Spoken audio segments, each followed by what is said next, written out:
Owen Fletcher had convinced himself that his golden retriever, Murphy, needed exactly 43 minutes of socialization per day at the bakery across the street. It was a very specific number, very scientific, completely legitimate veterinary practice. Murphy, for his part, had stopped pretending to believe this excuse 3 months ago. Before we begin, let us know in the comments what city you're watching from. And at the end, don't forget to rate this story from 0 to 10. Enjoy the story. 7:14 a.m. Like clockwork. Owen checked his watch, adjusted his white coat, and took a deep breath.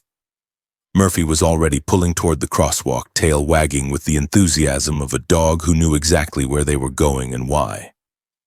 "Steady," Owen said. "We're just checking on local business operations for Murphy's development." Murphy looked back at him. The expression clearly said, "Sure we are." They crossed the street. Rise and Shine Bakery glowed warm in the early morning light. Through the floor-to-ceiling windows, Owen could see her.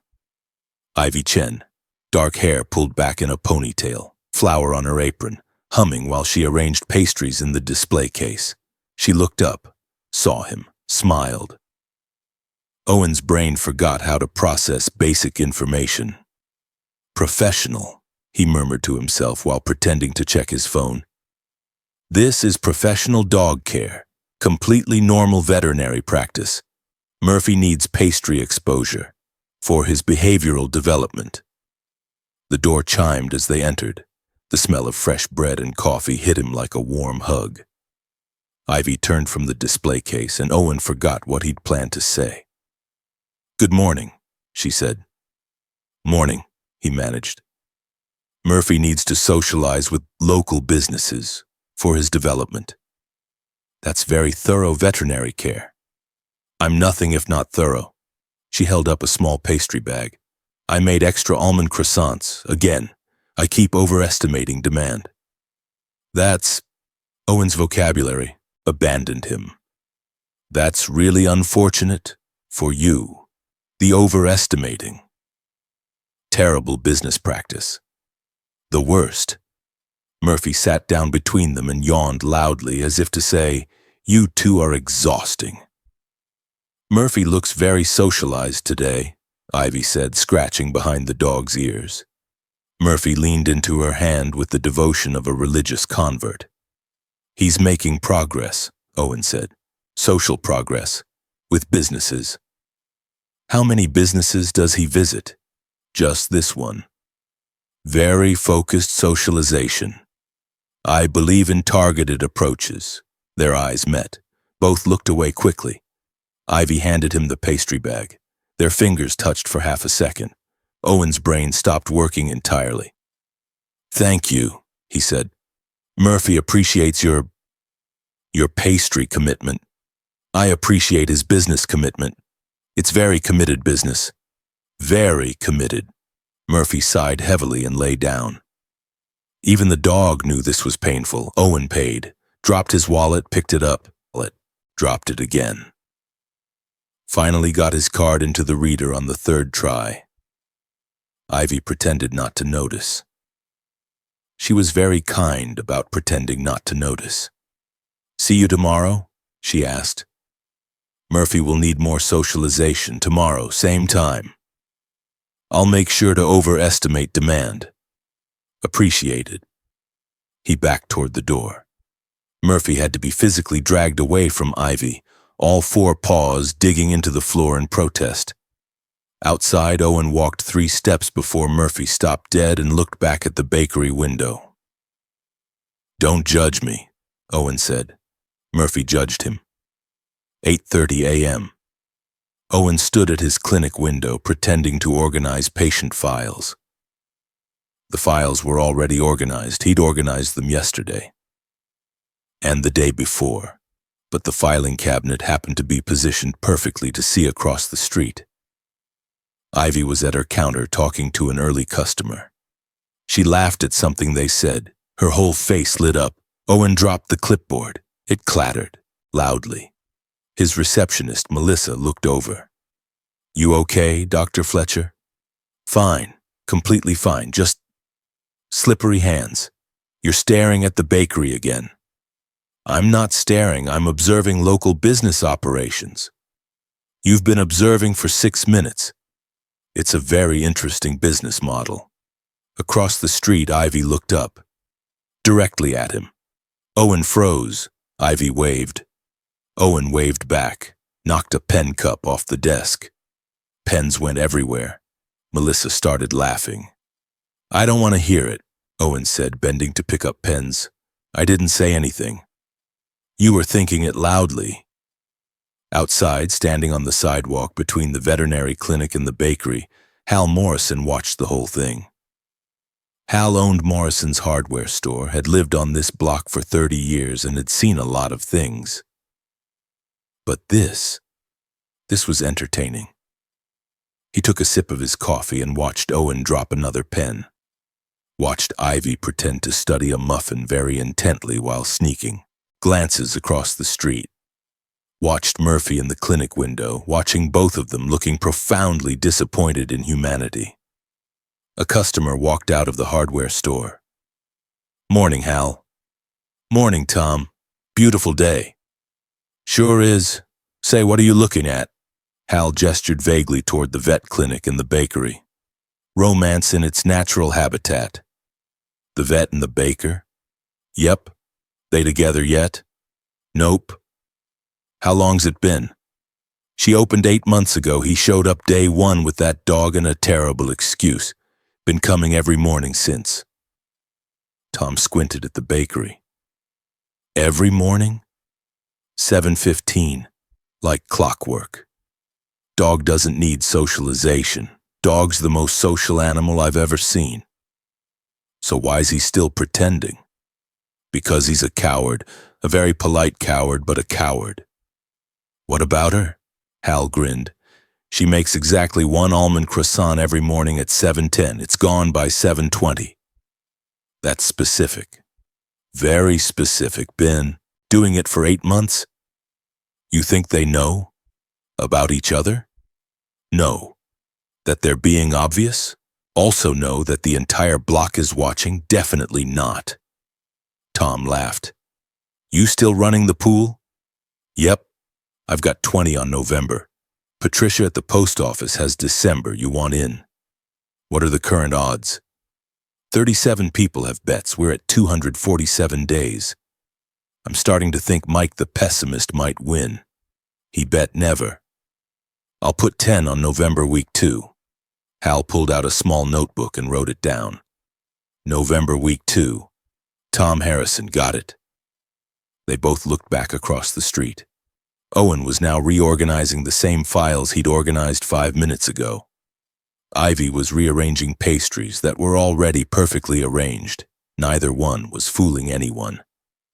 This is better than cable, Tom said. Way better, Hal agreed. 9 a.m. The morning rush was ending. The last customer left with a box of muffins and a smile. Ivy was wiping down the counter when the door chimed again. Sadie Kumar walked in like a woman on a mission.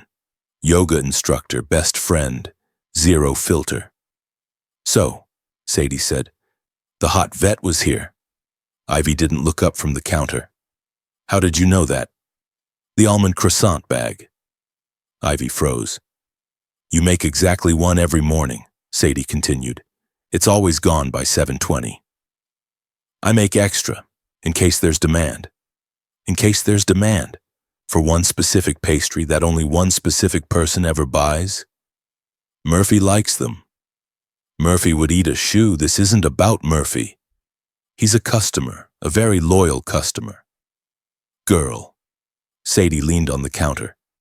The man brings his dog to a bakery every single morning. Dogs don't eat croissants. Murphy does. Ivy, be serious. Why is he really here? For the pastries, obviously. Sadie stared at her, long and hard. Ivy cracked. Okay, fine.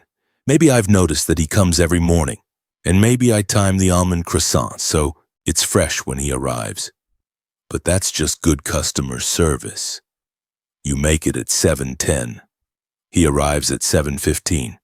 That's not customer service. That's premeditation. It's anticipating customer needs. It's baking for a man you have a crush on. I don't have a crush. You're blushing. I'm not blushing. It's hot in here. Ovens. Sadie looked around pointedly. The ovens are off. It's 60 degrees. You're blushing because you like him. Ivy sighed and sat down on the stool behind the counter.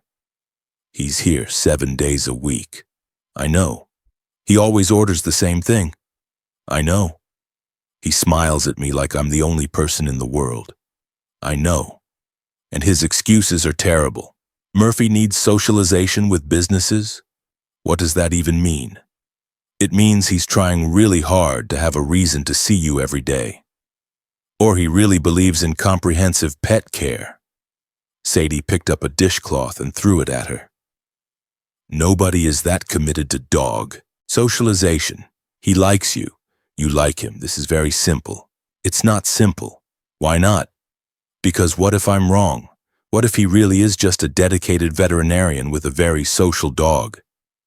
Then he's the weirdest vet in America. But he's not. He's a guy who's been looking for excuses to see you for 8 months. I'm adding this to the board. What board? Sadie grinned. Come with me. They walked next door to Awakened Spirit Yoga Studio. In the front window facing the street was a large chalkboard. At the top, community updates. Below that, in Sadie's handwriting, when will they finally talk about it? October. Sadie. Lost, marked with a sad face. November. Hal, hardware. Marcus, barber. Tom, new bed. December, Patricia, post office. January, the coward corner, 3 names. Never Mike the pessimist, $5 below the betting grid. Current streak, 247 days. Murphy knows. She makes his pastry every morning. He doesn't know yet. Ivy stared at the board. The entire neighborhood knows? Everyone. Mrs. Chen from the flower shop, the teenagers at the smoothie place, even the mail carrier. You two are the worst-kept secret on this block. This is humiliating. This is adorable. You're both so obvious and so oblivious. Sadie added a note to the board. Update. She admitted she makes it for him. Progress. I can't believe you have a betting pool. Hal started it. I just maintain it very professionally. How is this professional? I update it every week. Very organized. Color-coded even. Ivy walked back to the bakery in a daze. She looked across the street, the veterinary clinic, the windows. She could see movement inside. Was that Owen? Was he watching? She turned away, looked at the cooling racks, the pastries, the routine she'd built. She'd opened this place 8 months ago, left a corporate job, spent her savings, took a huge risk. And every morning at 7:15, Owen walked through that door with his golden retriever and his terrible excuses, and it was the best part of her day. That evening, Ivy sat in her apartment above the bakery. Small space, cozy, hers. She'd made dinner, eaten alone. Now she was staring at her phone, pretending to read emails, actually thinking about tomorrow morning. 7:15. He'd come in, Murphy would wag his tail. Owen would offer some new variation on the socialization excuse. She'd give him the almond croissant she made specifically for him.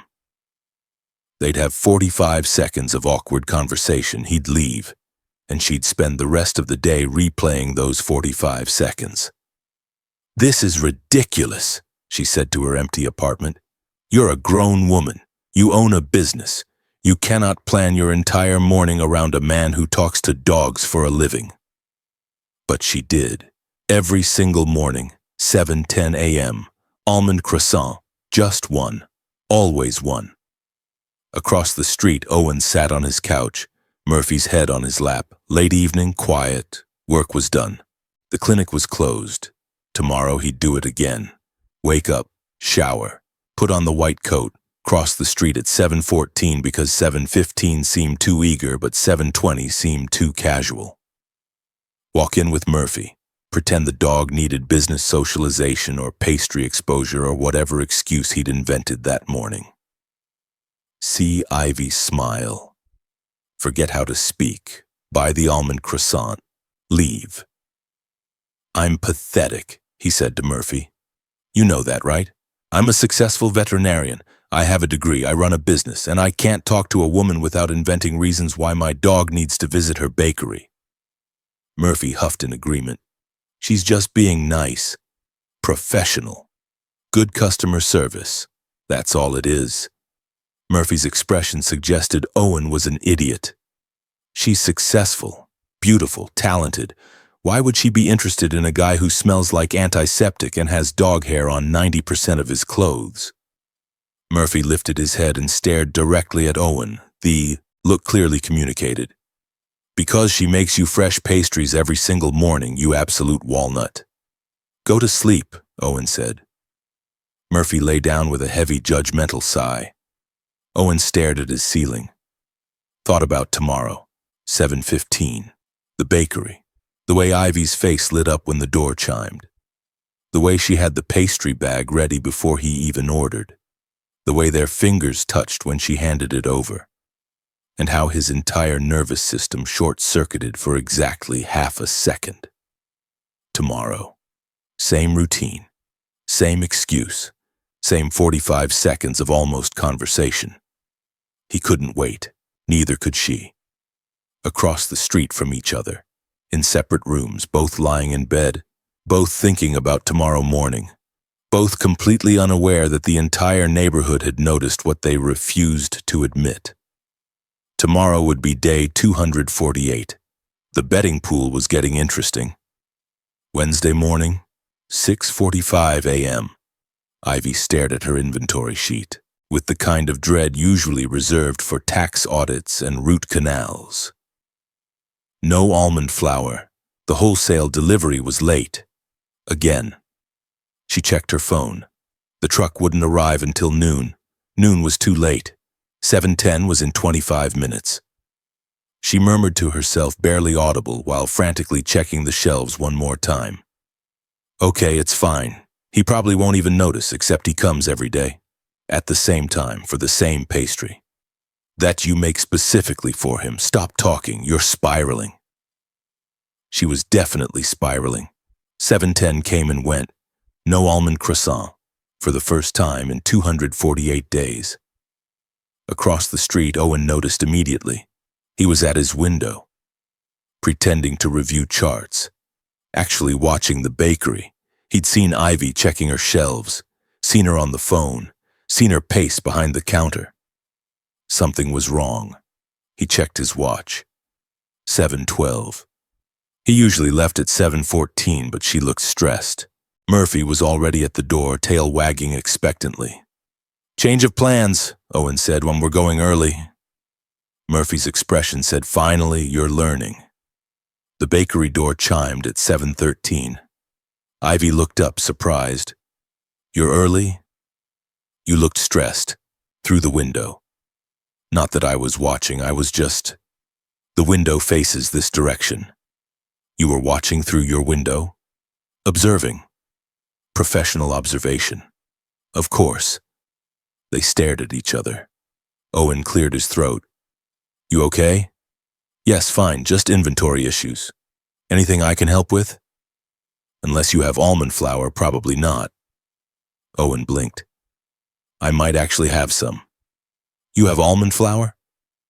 "I use it for dog treats. Sometimes Murphy has dietary restrictions." Ivy bit her lip, clearly trying not to smile. "You make dog treats?" "Sometimes. When he needs specific nutrients, or when I'm procrastinating, or when I can't sleep, I make a lot of dog treats. That's very dedicated. It's practical, completely practical veterinary practice." He paused. "I'm going to pretend that didn't sound as weird out loud as it did in my head. It's not weird, it's sweet that you make him treats." Owen turned slightly pink. "It's practical." "You said that already?" "Because it's very practical." Murphy lay down and sighed. "Here we go again." "I'll bring you some," Owen said. The flour, if you want, if you need it. For your baking, which is also practical. That would be really helpful, thank you. No problem, it's just flour, neighborly flour, business-to-business flour exchange. Very professional flour transaction. Extremely professional. He left. Walked directly into the doorframe on his way out. Pretended it didn't happen. Ivy pretended she didn't see it. They were both terrible at pretending. 20 minutes later, Owen returned with a large bag of almond flour. I had extra, he said. Murphy's on a regular diet this month, so... Flour. For you. For your business operations. This is really kind of you. It's neighborly. Owen. She met his eyes. Thank you, really. You're welcome, really. They stood there.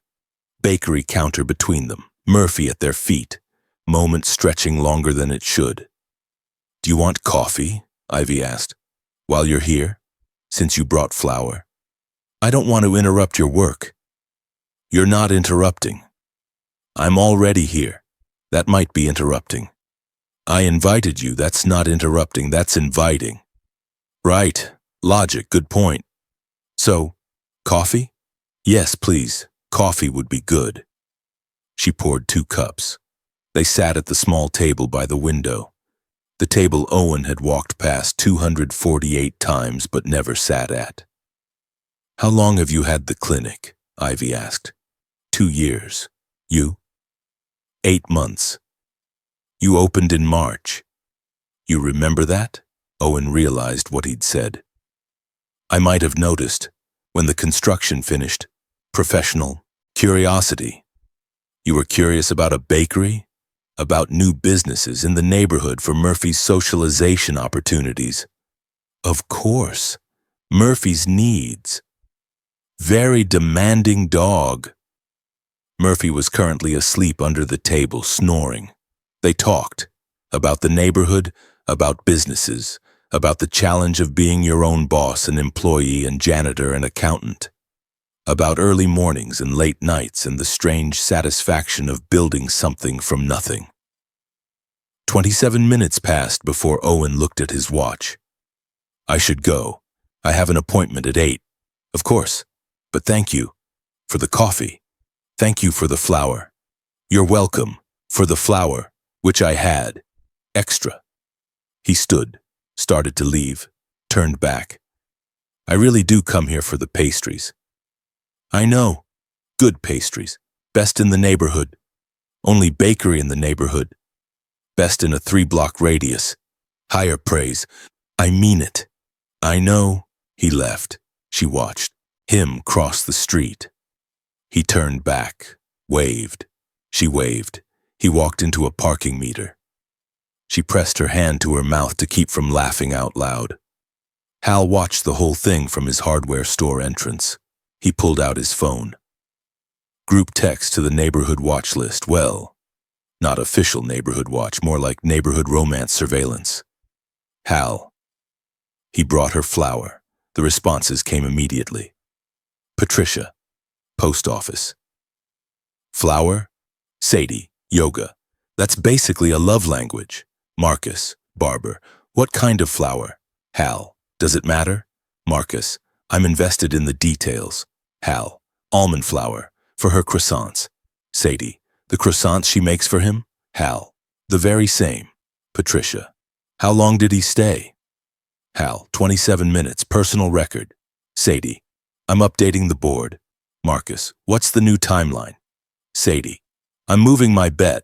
November week 2. This is accelerating. Hal. My money's still on November week 1. We're 4 days in. Patricia. I'm holding December. They're both cowards. Marcus. Mike the pessimist is looking pretty smart right now. Hal. Have faith. He brought her flour at 7 a.m. That's morning commitment. Sadie. She invited him for coffee. First time he sat down. Ever. Patricia. Progress. Finally. Hal put his phone away and wrote in his notebook. Day 248, flour delivery, 27-minute conversation. Walked into parking meter on exit. Development. Promising. Thursday morning, 7:14. Owen stood outside his clinic with Murphy. "We don't need to go to the bakery every day," he said. Murphy looked at him. "We don't. It's becoming predictable, obvious. We should skip today. Mix up the routine." Murphy sat down. "I'm serious. We're going straight to work." Murphy didn't move. "Murphy, come on. Clinic, work, appointments." Murphy lay down, right there on the sidewalk, 30 feet from the bakery. He put his head on his paws and stared at Rees and Shine's glowing windows. "You're being ridiculous." Murphy closed his eyes. "This is extortion." Murphy's tail thumped once. Agreement. "I'm your owner. You're supposed to listen to me." Murphy yawned. Owen tried pulling the leash. Murphy became dead weight, 65 pounds of pure stubbornness. "We'll go tomorrow, I promise, but today we're mixing it up." Murphy didn't budge. People started walking around them. Mrs. Chen from the flower shop, Tom from yesterday, a jogger, everyone pretending not to notice the veterinarian arguing with his own dog. Hal walked out of his hardware store with his morning coffee. Having some trouble? Murphy's being difficult. Seems pretty clear what he wants. He wants to go to the bakery, but we go every day. It's too much, too obvious. Hal sipped his coffee. "Son, the whole block knows." Owen froze. "Knows what?" "That you're not here for the dog, that she makes those croissants for you, that you've both been dancing around this for 8 months. Everyone knows, except apparently you two. I don't know what you're talking about. There's a betting pool. We're up to $247. I've got November week 1.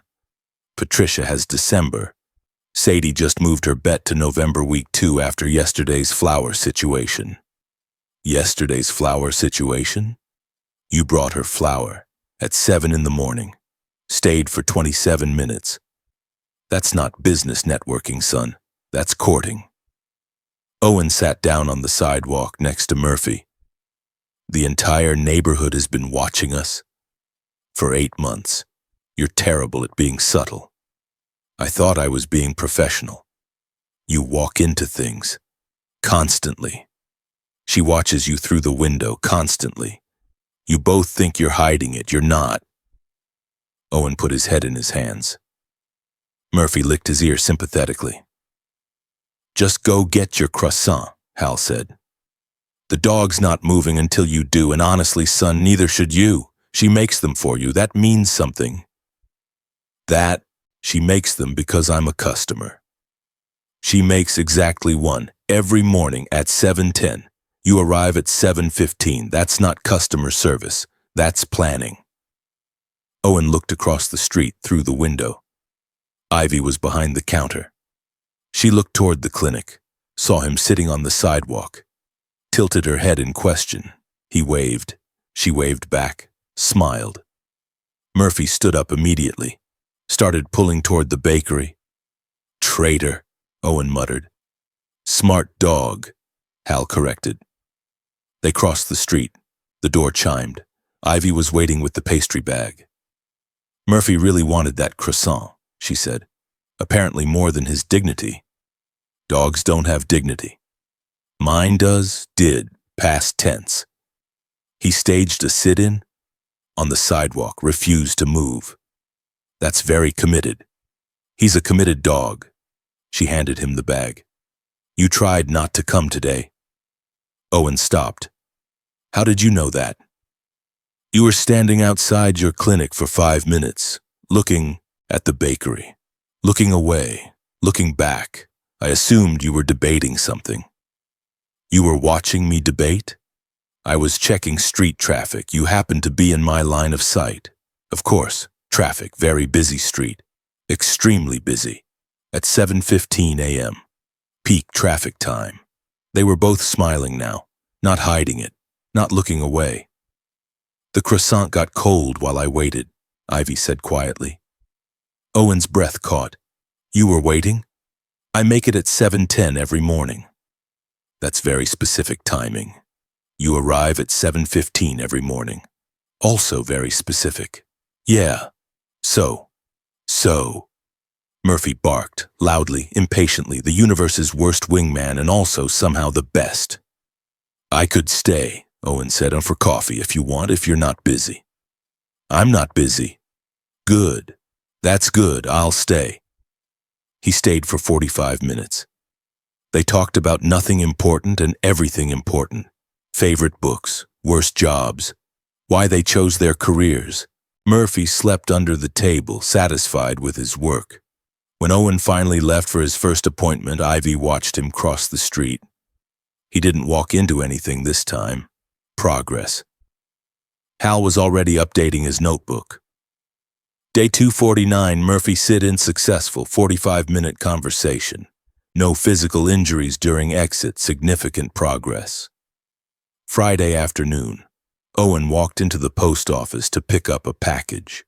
Patricia stood behind the counter looking at him over her reading glasses. Dr. Fletcher. Hi, Patricia. How's Murphy? He's fine, good, healthy. Still needs all that socialization?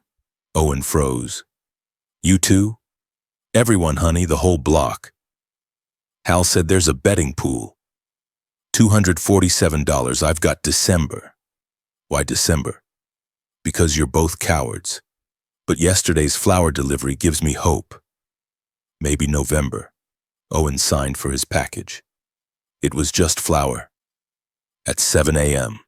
She needed it, and you had it. Dog treat flour, which you gave to her, and then stayed for coffee. Who's telling you all this? Hal has a notebook, very detailed. He updates the group chat. There's a group chat? Of course there's a group chat. Do you think we'd coordinate a betting pool without proper communication? Owen sat down in one of the plastic chairs.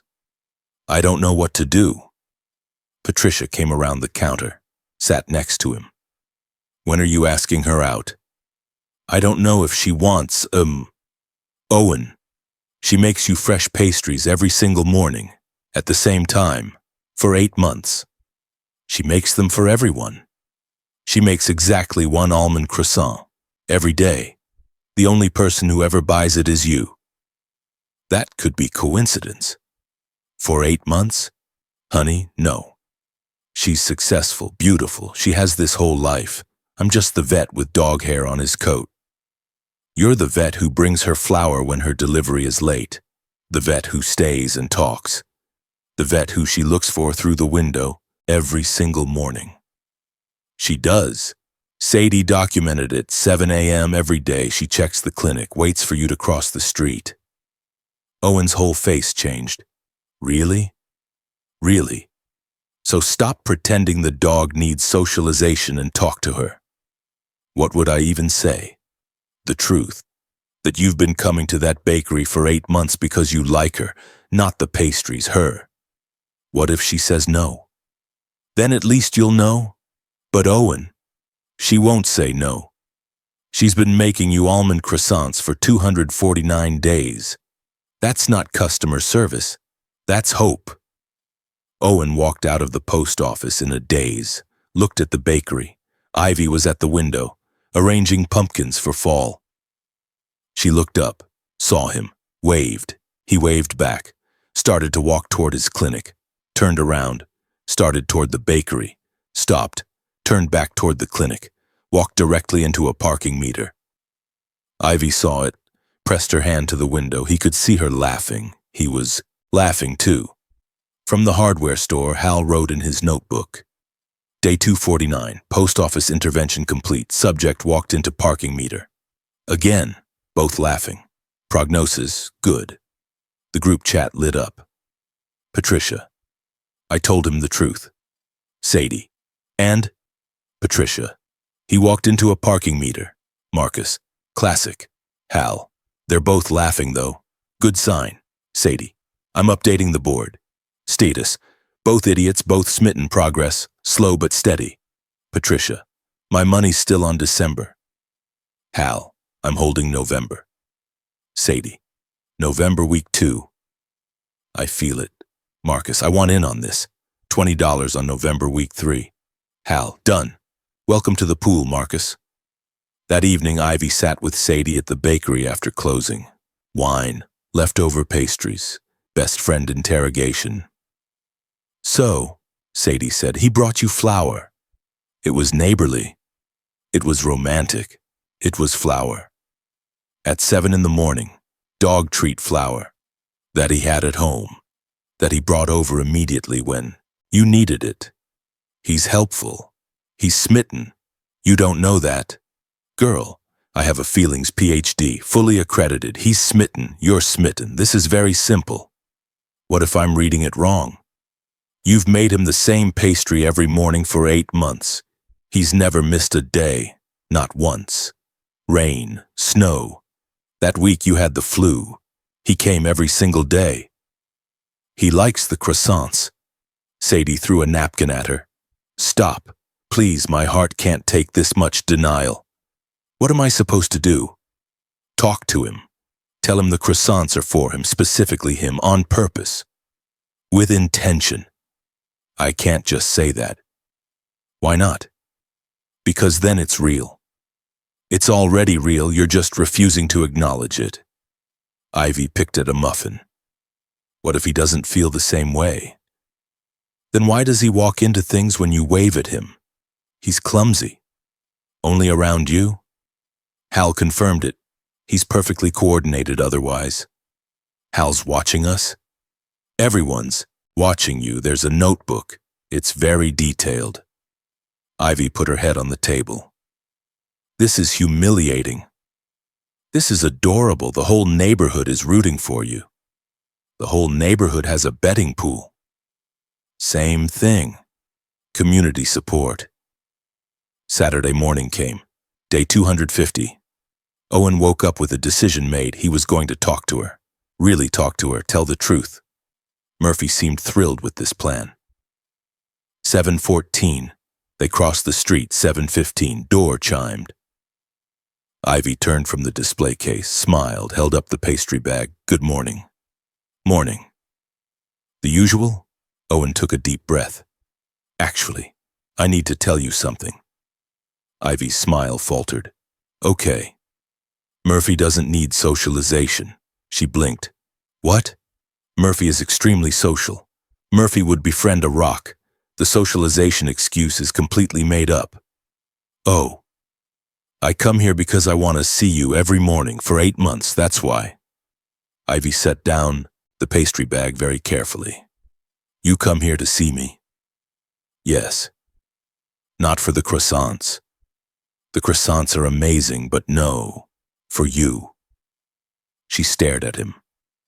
Long moment. Owen's courage started to crack. If that's weird, I can stop coming. I don't want to make you uncomfortable. I just thought you should know that when I say Murphy needs socialization, what I really mean is I need an excuse to walk through your door every morning because seeing you is the best part of my day. Another long moment. Owen was sweating. Then Ivy smiled. I make exactly 1 almond croissant every morning. I know. At 7:10. Very specific time. Because you arrive at 7:15. Also very specific. The croissant is always for you. Owen's brain stopped working. Always. For 8 months. Every single day. Rain, snow. That week I had the flu, I still made it. You were sick and you still eat. I made your croissant. Because I was worried you'd come and it wouldn't be ready. Because seeing you walk through that door is the best part of my day too.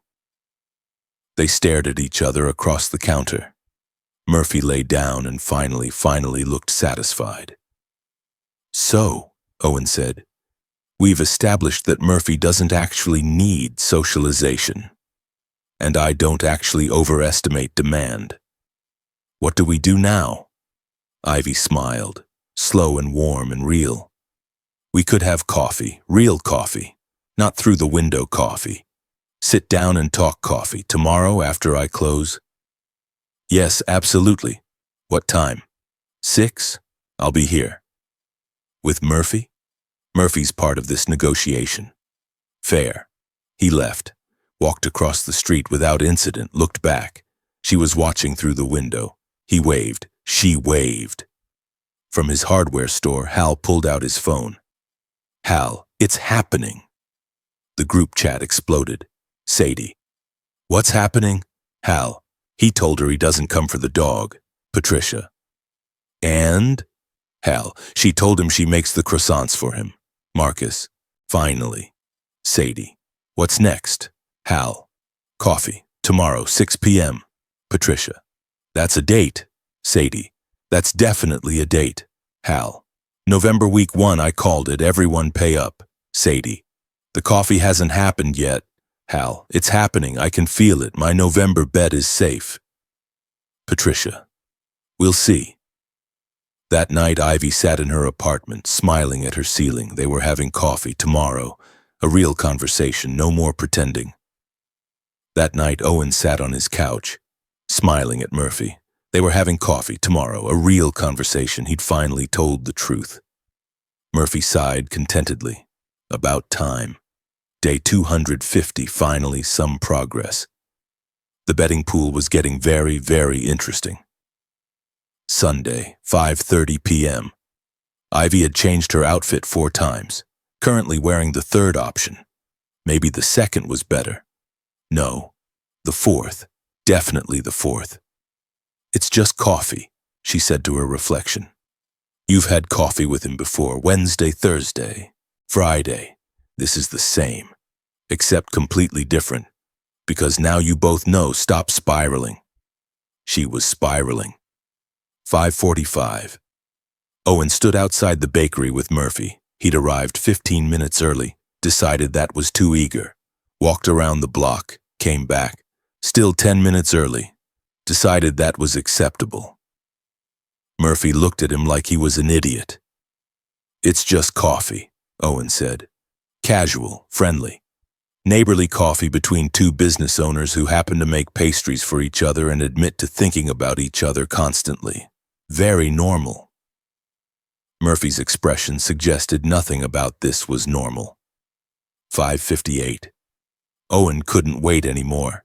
He knocked. Ivy opened the door immediately. She'd been waiting right there. Hi. You're early. 2 minutes. Is that too early?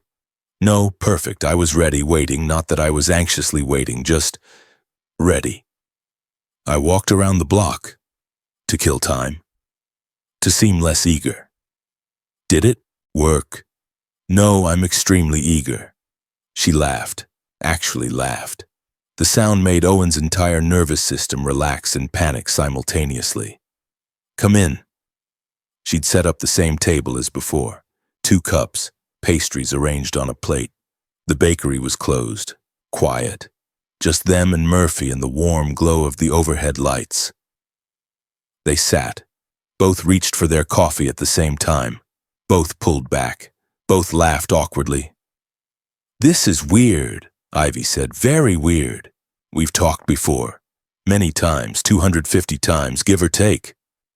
But this feels different. Because we admitted things. Significant things. Very significant things. Murphy lay down under the table with a heavy sigh. These 2 were hopeless. So, Owen said, Murphy's socialization. Ivy smiled. Right. That. It was never real. I figured that out around day 3. Day 3? Why didn't you say anything? Because I liked that you kept coming, even with terrible excuses. They were terrible, weren't they? The worst. Murphy needs to practice being around pastries. What does that even mean?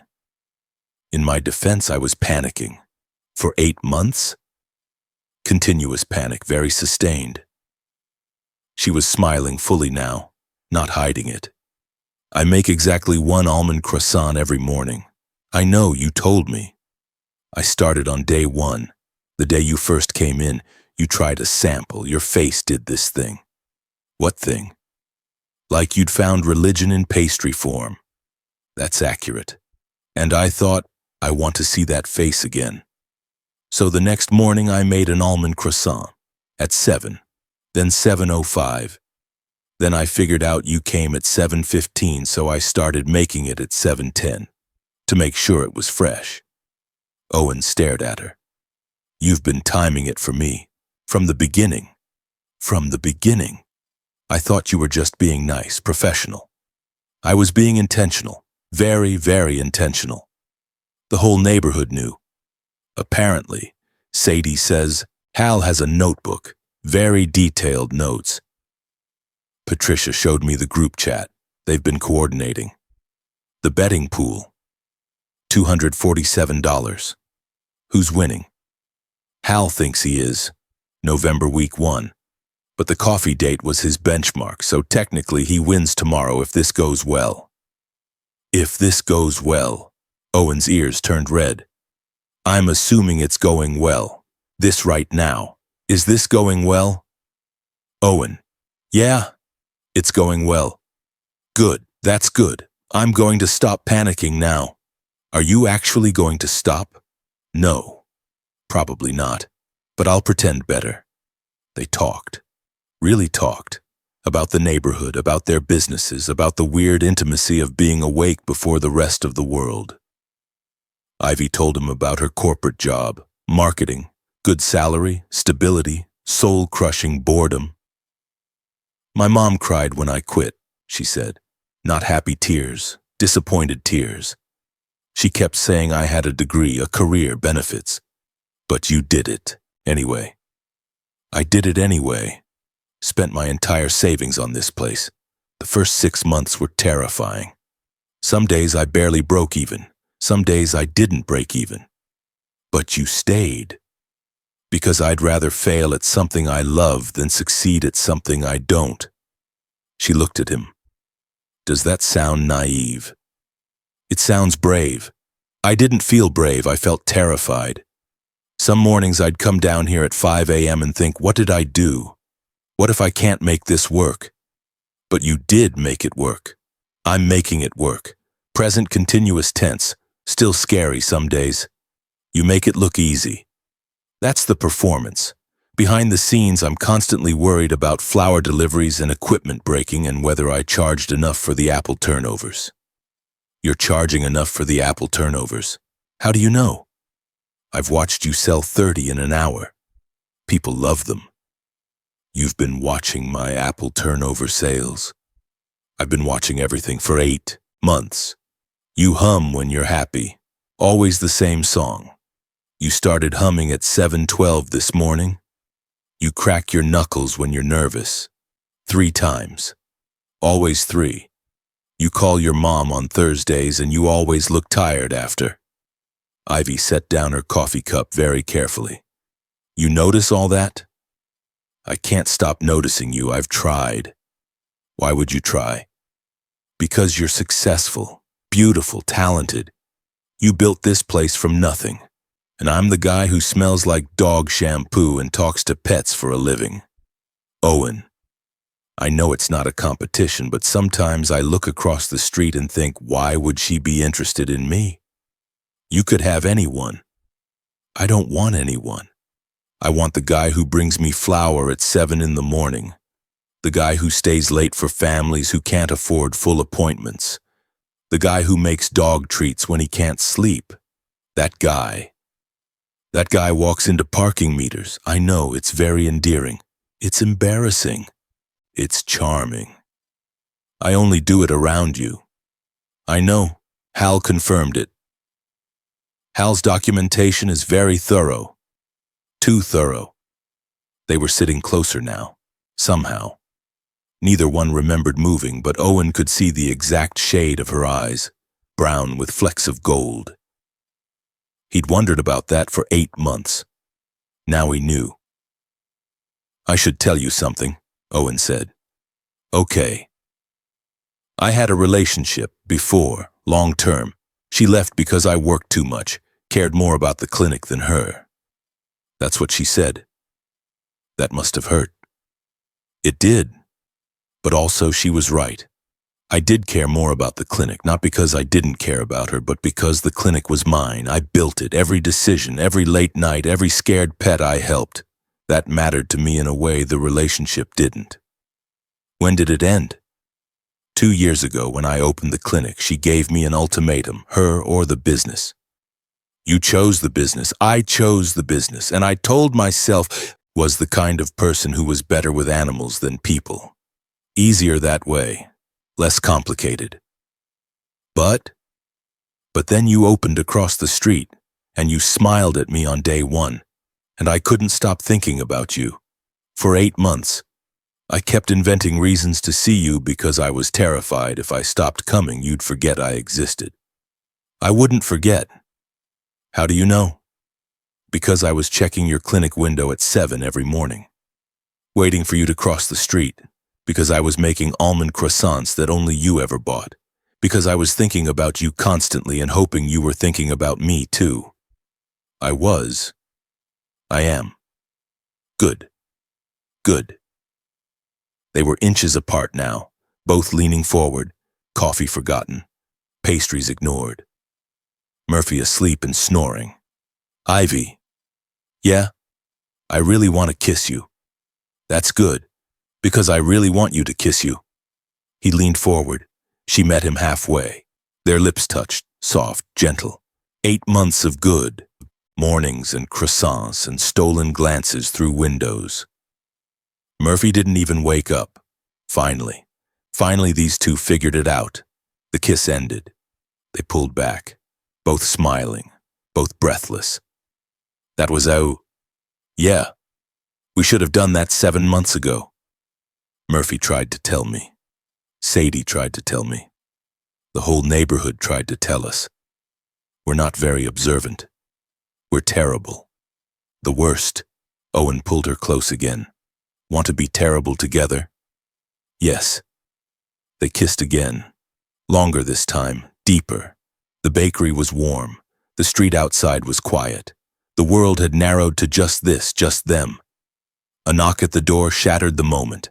They pulled apart, looked toward the door.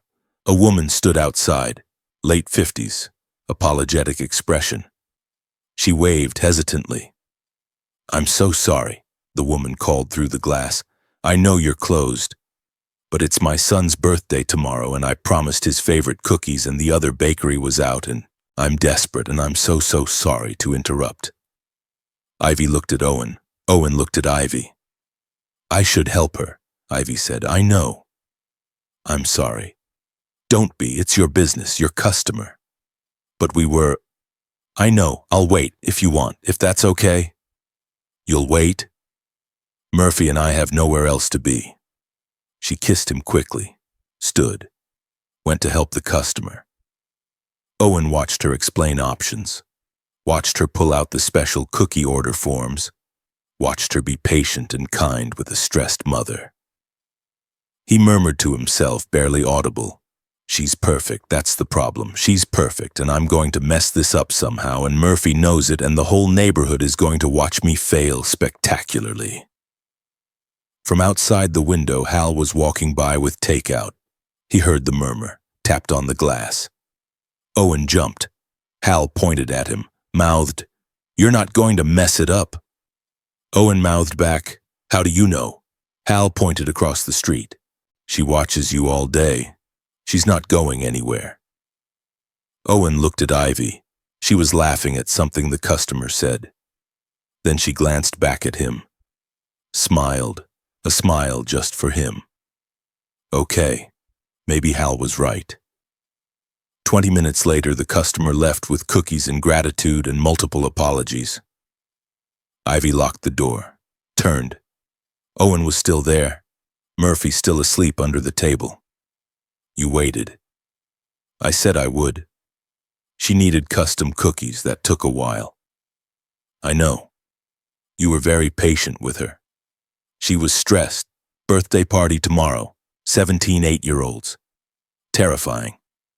Very terrifying.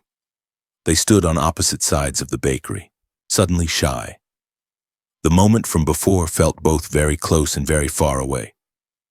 So, Owen said. So, we were kissing? We were. It was good. Very good. Should we do that again? Ivy crossed the distance between them. Yes, definitely. Absolutely yes. This kiss was different. No interruptions, no customers, no pretending. Just them. Just this. The thing they'd been dancing around for 251 days. When they finally pulled apart, both were smiling. "I need to walk you upstairs," Owen said. "You don't have to." "I want to. Murphy can wait down here." "Murphy will judge us." "Murphy's been judging me for 8 months. I'm used to it." He walked her to the door that led to her apartment. Narrow staircase, dim light, her hand in his.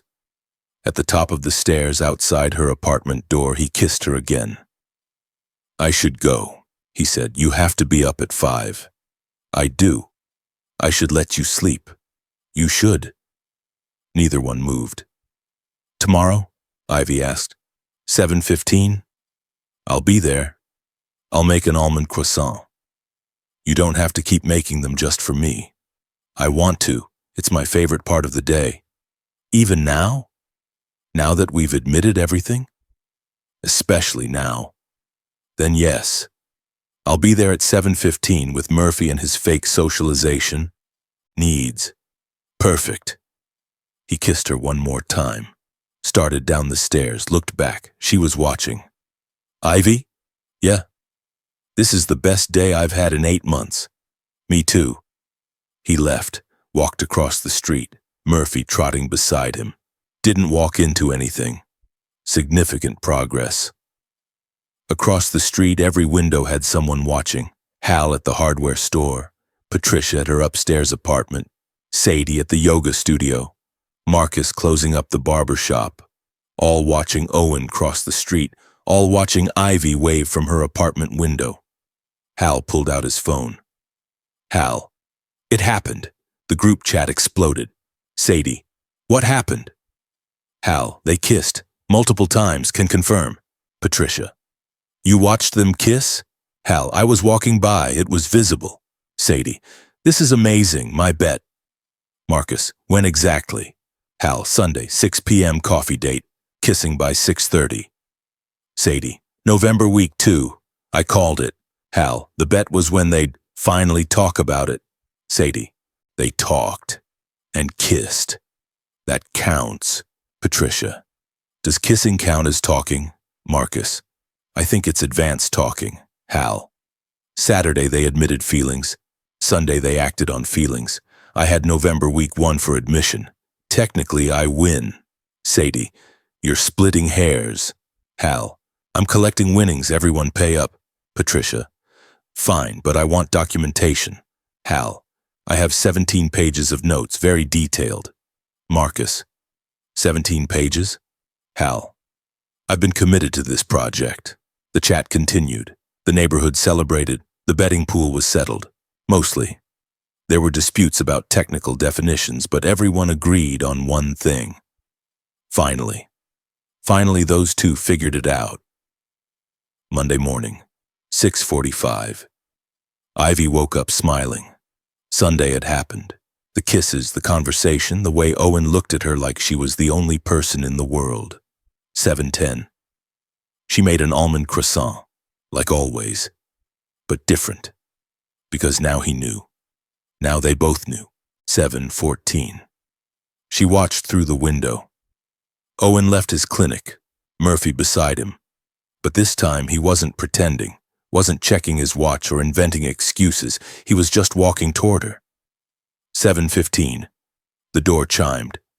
She came around the counter, didn't hand him a pastry bag, kissed him instead. "Good morning." Owen stood there, dazed, happy. "Morning. Croissant? Please. Coffee? If you have time. For you? Always." Murphy barked. Once, sharply. The bark that meant, "Finally, you two are acting normal."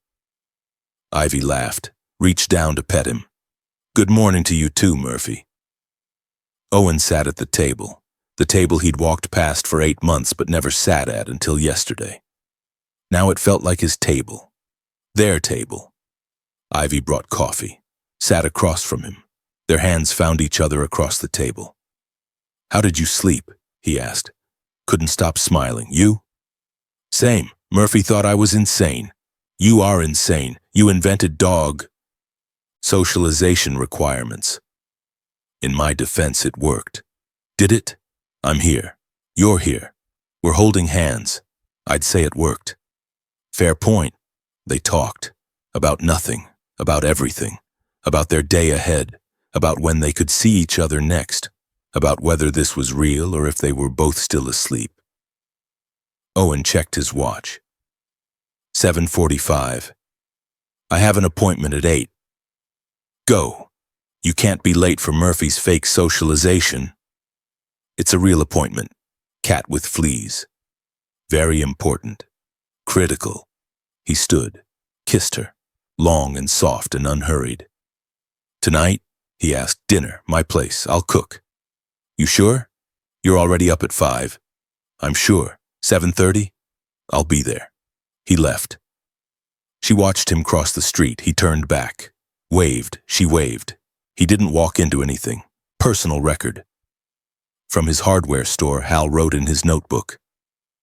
Day 252, new era begins. Public displays of affection. Confirmed. Parking meter collisions. 0. Progress. Excellent. The group chat was quieter this morning. Everyone had seen it. Owen and Ivy. Together. Finally. Actually together. Sadie. I can update the board now, right? Hal. Update away. Sadie. Status together. Finally, after 252 days, the neighborhood wins. Patricia. We should celebrate. Marcus. Neighborhood dinner? Hal. Too much pressure. Let them figure it out first. Sadie. Agreed, but I'm collecting my winnings. Hal. Half the pot goes to you. November week 2. Official. Sadie. Victory is sweet. Patricia. Fine. I had December. I accept defeat. Marcus. I had November week 3. So close. Hal. The important thing is they're together. Sadie. The most important thing is I won $223. Hal. That too. Monday afternoon. Ivy's mom called. Like every Thursday. Except it was Monday. Hi, Mom. How's the bakery? Good. Busy. Fall season's picking up. You sound happy. I am happy. Different happy. What happened? Ivy smiled. Her mom could read her voice like a book. I met someone. Tell me. He's a veterinarian. Across the street. He's been coming to the bakery every morning for 8 months. 8 months? And you're just telling me now? We just figured it out. How do you take 8 months to figure something out?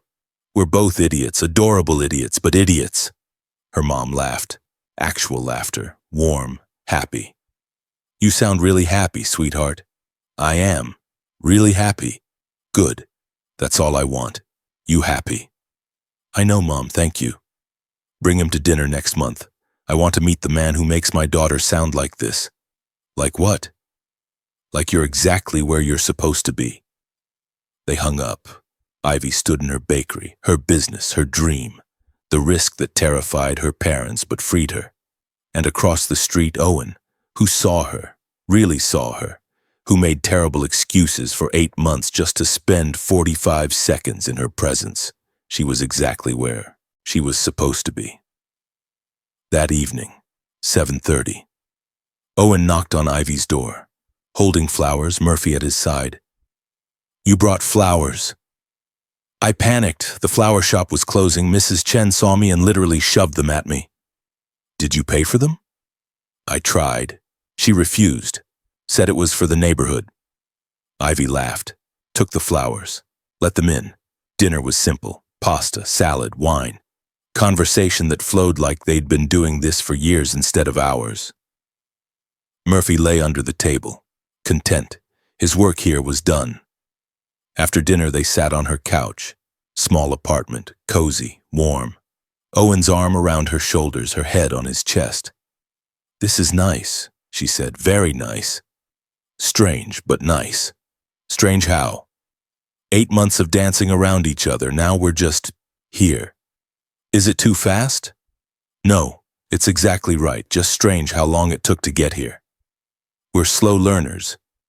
Very slow. But we got here eventually. Thanks to Murphy. Murphy opened one eye, thumped his tail once. You're welcome. And Hal's detailed notes. And the betting pool. And Sadie's aggressive intervention. The whole neighborhood, really. We should thank them. With pastries? Obviously with pastries. Owen kissed the top of her head. I'm going to mess something up eventually. You know that, right? I'm going to work too late or forget an important date or walk into a parking meter at a critical moment. I know. And you're okay with that? Owen, I watched you walk into the same parking meter 3 times in 2 weeks. I know what I'm getting into. Just checking. Besides, I'll definitely mess up too. I'll be stressed about flower deliveries or cranky about early mornings or accidentally give you a chocolate croissant instead of almond. That would be devastating. Life-ending. Relationship-destroying. We'd never recover. They were both smiling, both understanding this was real, imperfect, theirs. Perfect. Stay, Ivy said quietly. Yeah? Not like that. Just stay, watch a movie, fall asleep on the couch. Very domestic, very boring. That sounds perfect. They watched a movie, some romantic comedy. Neither paid attention. Both too aware of each other, both too happy to care about the plot. Murphy fell asleep first, then Ivy, her head on Owen's chest, his arm around her. Owen sat there, watching her sleep, thinking about 8 months of terrible excuses and almond croissants and the whole neighborhood watching them fall for each other in slow motion. Worth it. All of it. Worth it. He fell asleep smiling. Day 252. The best day so far. Wednesday morning started like every morning since Sunday. Perfect. Owen crossed the street at 7:14. Kissed Ivy at the counter, sat with coffee, talked about nothing and everything, left at 7:45 smiling. Day 255, the best streak of his life. Then Wednesday afternoon happened. Owen had an emergency. Labrador, possible obstruction, surgery required. He texted Ivy at 2. Emergency surgery, won't make it over for afternoon coffee, sorry. She texted back immediately. Don't apologize, save the dog, come by after.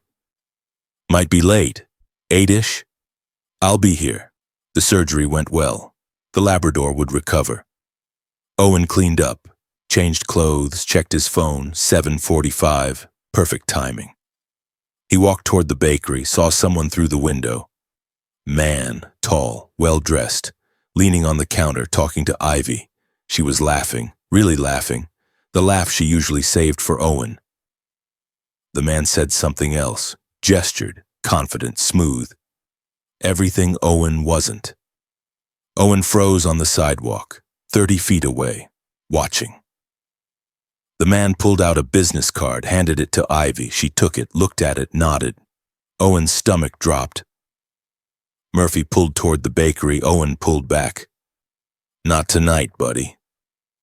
Murphy looked at him with complete confusion. They always went in. Every day. Twice a day now. She's busy, Murphy whined. Come on, we'll go home. He turned around, walked back to his clinic, didn't look back. Inside the bakery, Ivy was wrapping up the conversation. So if you're interested in the collaboration, here's my card, Matt said. Matt Cordero. New art gallery owner, 2 blocks over, very enthusiastic about a pastries and art event. This could be great for both businesses, Ivy said. Let me think about it and get back to you. Perfect, and again, my congratulations on your relationship. Your boyfriend's a lucky guy. Thank you, I'm pretty lucky too. Matt left. Ivy looked at her phone. 7:50. Owen said 8-ish. She started prepping the coffee, their evening routine. 8 o'clock came. No Owen. 8:15. She checked her phone. No messages. 8:30. She texted him. Everything okay? Dog make it through? 8:45. He replied, Dog's fine, just tired, going to head home. Sorry. She stared at the message. Something felt off. But he'd just done emergency surgery. Of course he was tired. Get some rest. See you tomorrow? Yeah, tomorrow. She locked up, went upstairs, tried not to feel the weird knot in her stomach. Thursday morning, 7:10. Ivy made the almond croissant, like always, like every day for 256 days. 7:14. She watched the clinic. Owen came out, Murphy beside him. But instead of crossing the street, he turned left, walked the opposite direction.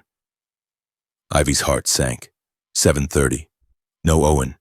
8 o'clock. No Owen.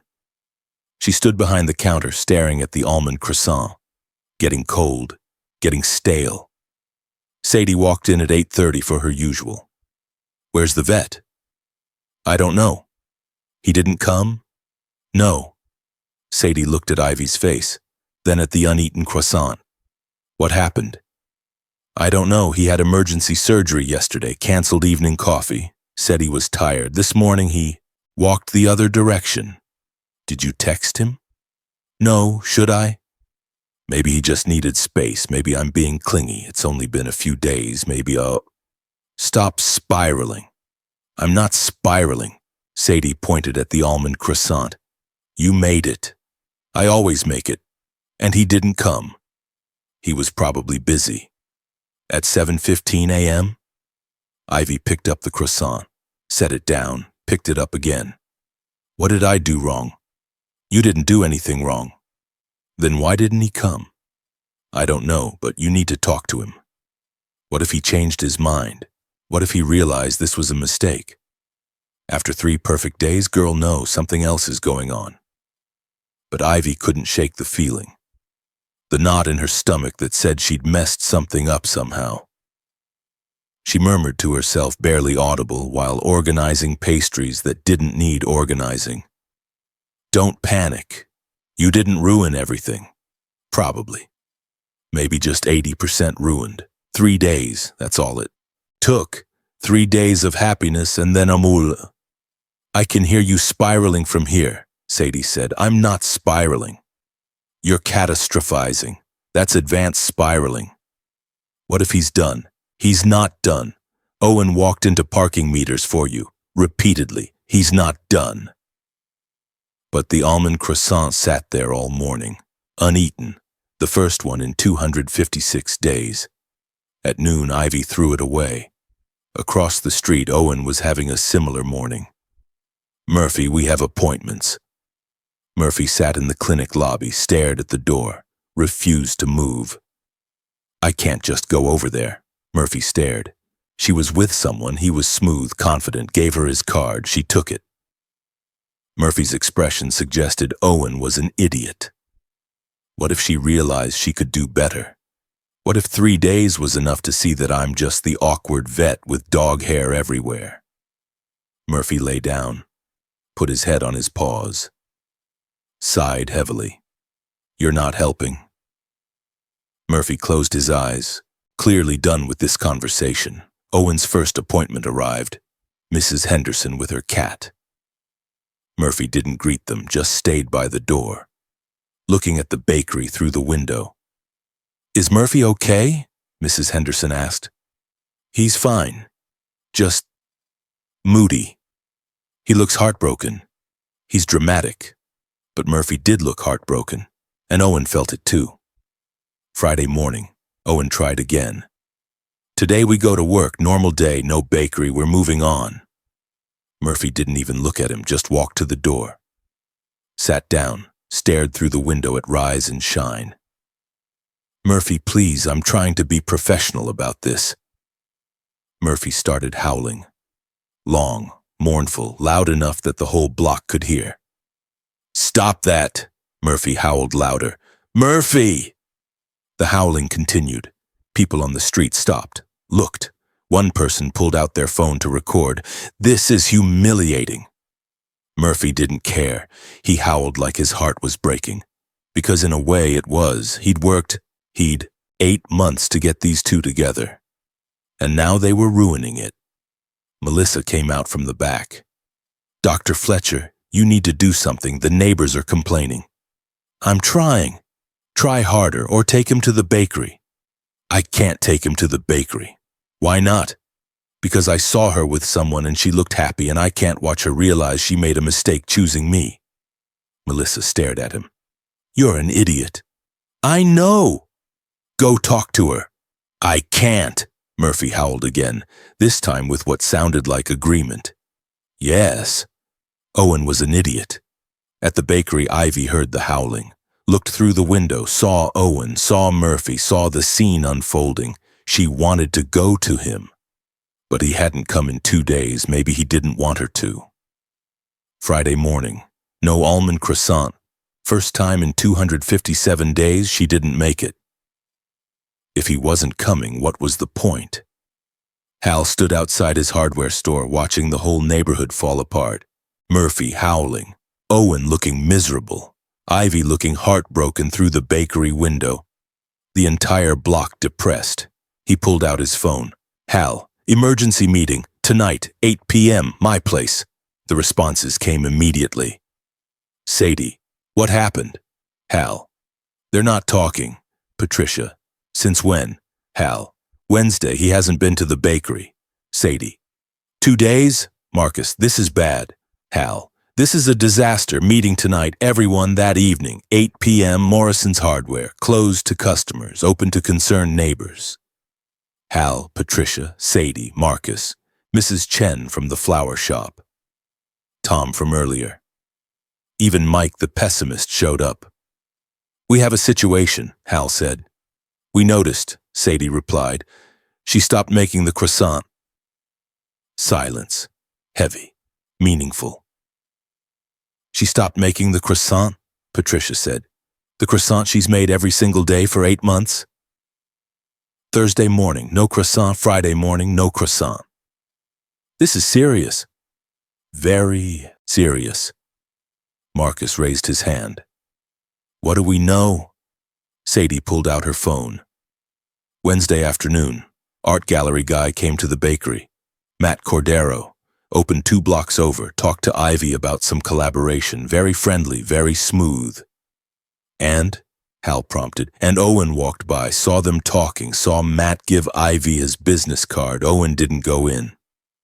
Did he see the whole conversation? Patricia asked. No, just the card exchange. Did Ivy mention Owen? She told Matt she was seeing someone.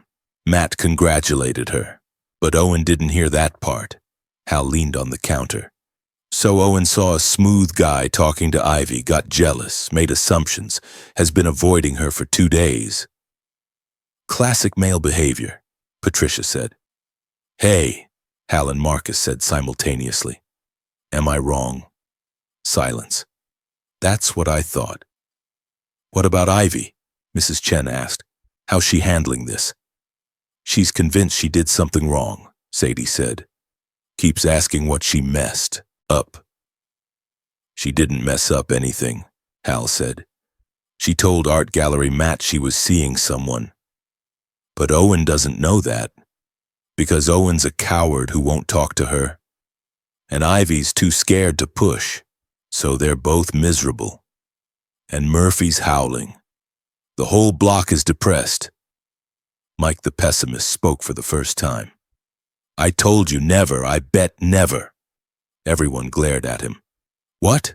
I'm just saying I called it. Mike, Hal said carefully, shut up. Fine, but I want my money when this falls apart. It's not falling apart, Sadie said. We're not letting it fall apart. We didn't watch them dance around each other for 8 months just to have them quit after 3 days. So what do we do? Patricia asked. Intervention, Hal said. Direct intervention. Who talks to who? I'll talk to Owen, Hal volunteered. Tomorrow morning, before he can chicken out again. I'll handle Ivy, Sadie said. Make sure she knows this isn't her fault. What? About Murphy? Marcus asked. Everyone looked at him. What? The dog's clearly suffering. Someone should check on the dog. The dog will be fine once his humans stop being idiots, Hal said. Fair point. Tomorrow morning, Hal continued, on 7 a.m. I intercept Owen. Sadie intercepts Ivy. We fix this. What if they don't listen? Mrs. Chen asked. They'll listen, Hal said, because the alternative is going back to 250 days of mutual pining. And nobody wants that, especially Murphy. The meeting adjourned. Everyone left with a mission. Fix the vet and the baker. Restore order to the neighborhood. Make Murphy stop howling. Saturday morning, 6:50 a.m. Hal was waiting outside the clinic when Owen emerged with Murphy. "Morning, son." Owen jumped. "Hal, hi, early morning. Need to talk to you. I'm kind of busy." "You're avoiding the bakery. That makes you not busy. That makes you a coward." Owen stopped walking. "Excuse me?" "You heard me. You're being a coward." "I saw her with someone. He was smooth, confident, everything I'm not. His name's Matt. Art gallery owner, came to discuss a business collaboration, pastries and art. She told him she was seeing someone and congratulated him on his new business." Owen blinked. "What?" "She told him about you, that she was seeing someone. He congratulated her.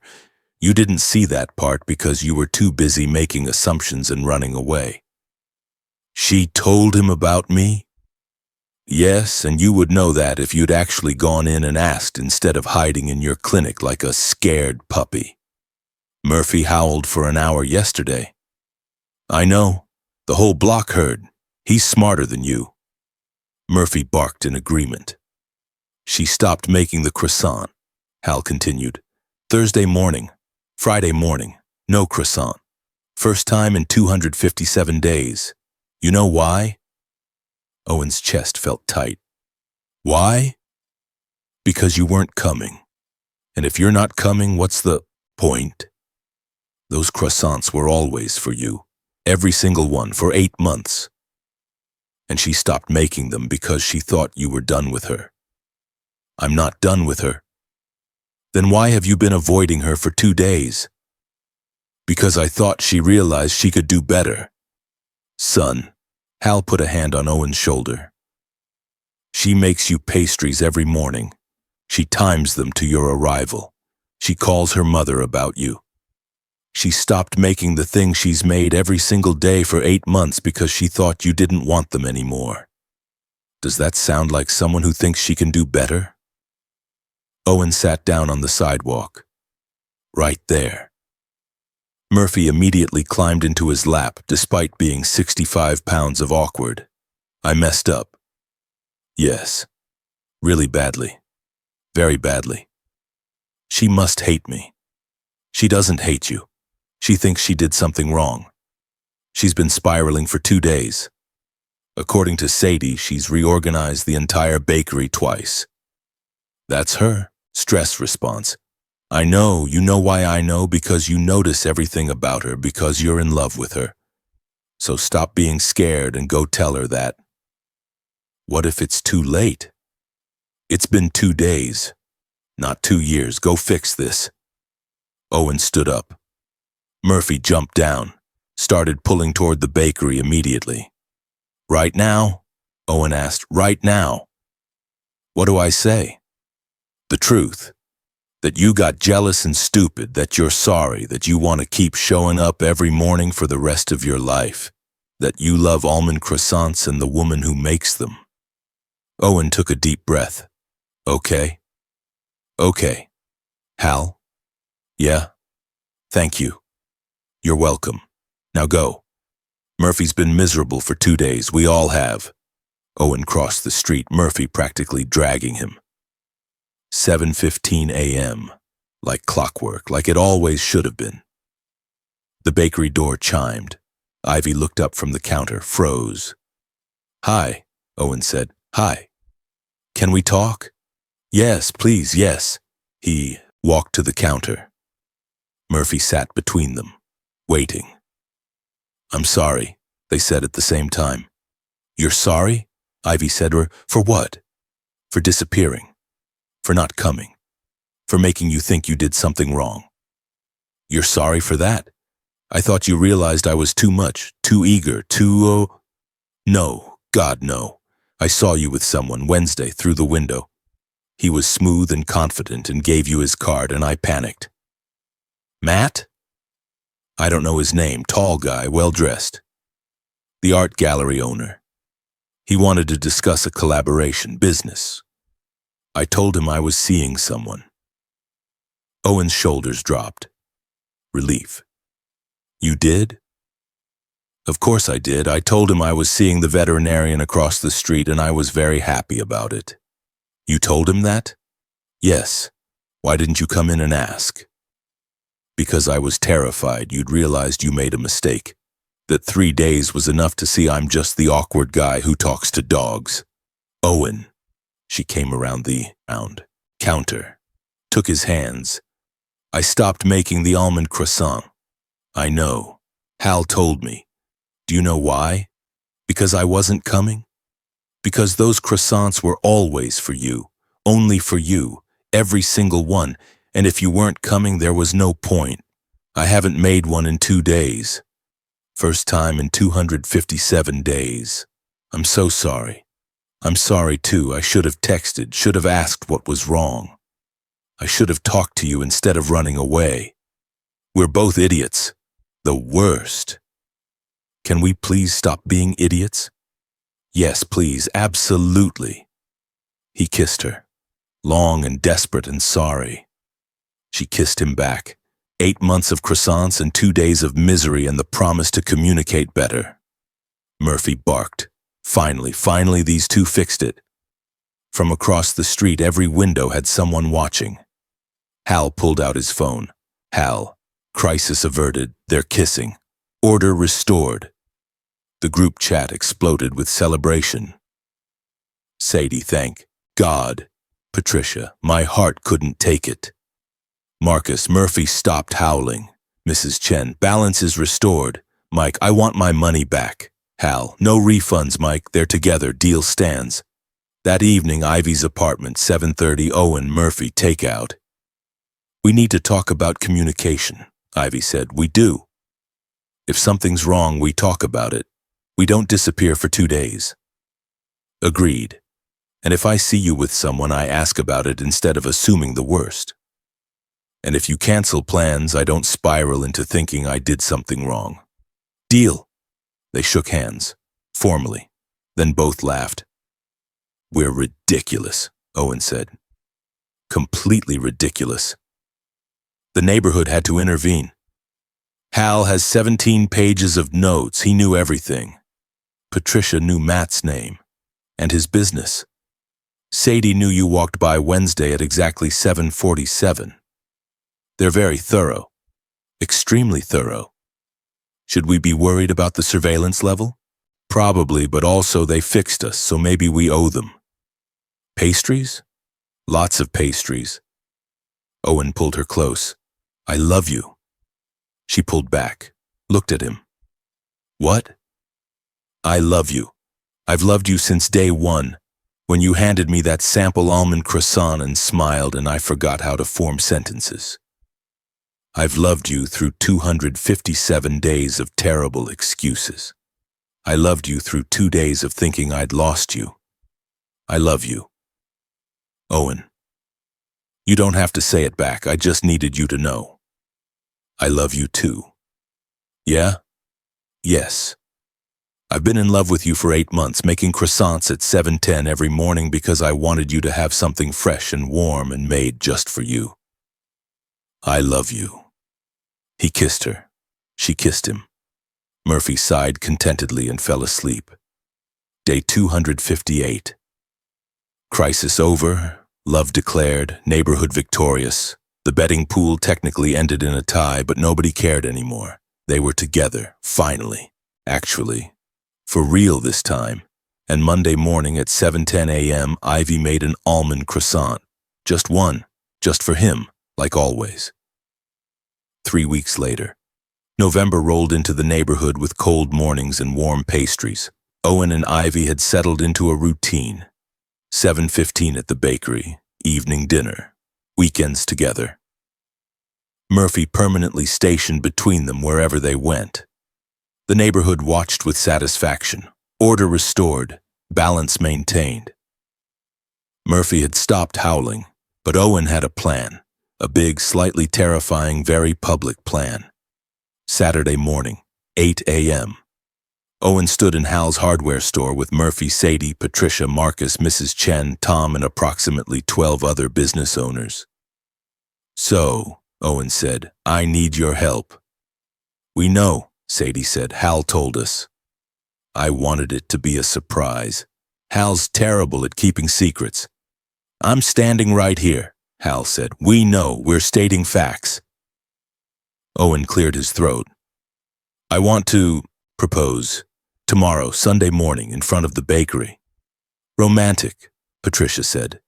With all of you, a flash mob, dancing, music, the whole neighborhood. Silence. You want us to dance? Marcus asked carefully. Yes. In public? Very public. Son, Hal said, I'm 62, I don't dance. You don't have to be good, you just have to be there. Define be there. Stand in formation, move to music, look coordinated.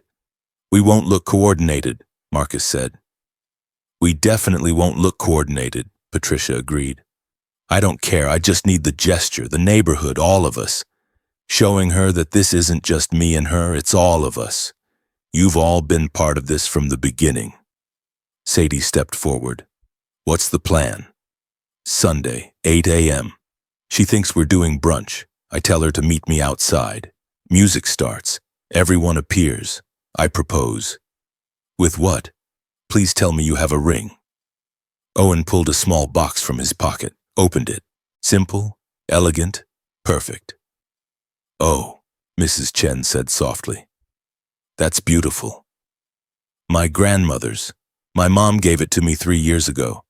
Said I'd know when I found the right person. He looked at Murphy. Apparently my dog knew before I did. Murphy wagged his tail proudly. What about the croissant? Sadie asked. What about it? You can't propose without the croissant, it's your whole thing. I'm not proposing with a croissant. You have to. It's symbolic, poetic. The croissant brought you together. I can't bake. Exactly. Make her a terrible one. Show her you tried. It's perfect. Owen considered this. A terrible croissant? The worst croissant. She'll love it. Okay, I'll try. But it's going to be really bad. That's the point. And Murphy? Marcus asked. What's his role? Murphy carries the ring box in his collar. He's part of this. Murphy barked his approval. We need a tuxedo bandana, Sadie said. I'll make one, Mrs. Chen volunteered. He'll look very distinguished. Sunday morning, Owen repeated. 8 a.m. Can you all be there? Everyone looked at each other, smiled, nodded. We've been invested in this for 8 months, Hal said. We're not missing the finale. Thank you, all of you. One condition, Patricia said. What? We get to update the betting pool board one last time. What's it going to say? Mission accomplished, the neighborhood wins. Owen laughed, actually laughed. These people, this ridiculous, wonderful, invasive, caring neighborhood. Deal. Saturday afternoon, Owen stood in his kitchen, ingredients spread across the counter. Recipe pulled up on his phone. Murphy watching skeptically from the doorway. How hard can it be? Flour, butter, almond paste, rolling, folding, baking. Very hard, it turned out.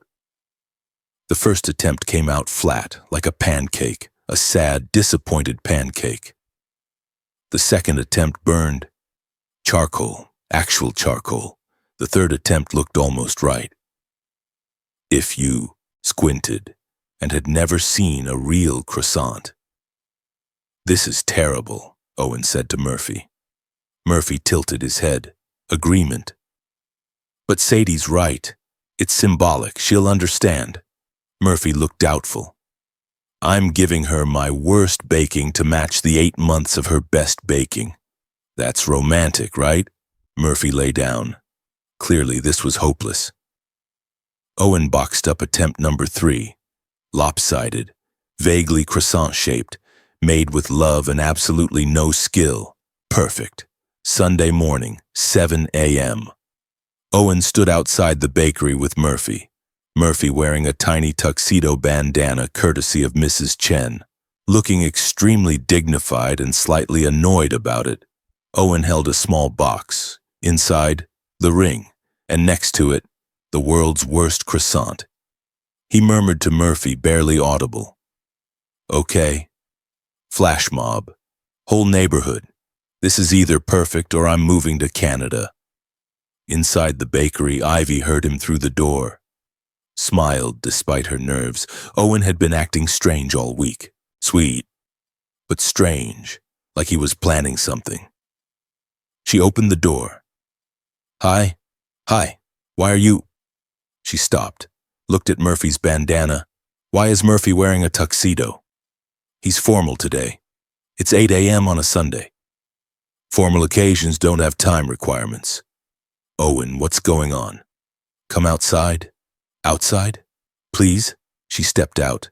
The street was empty, quiet. Just them and Murphy in the morning cold.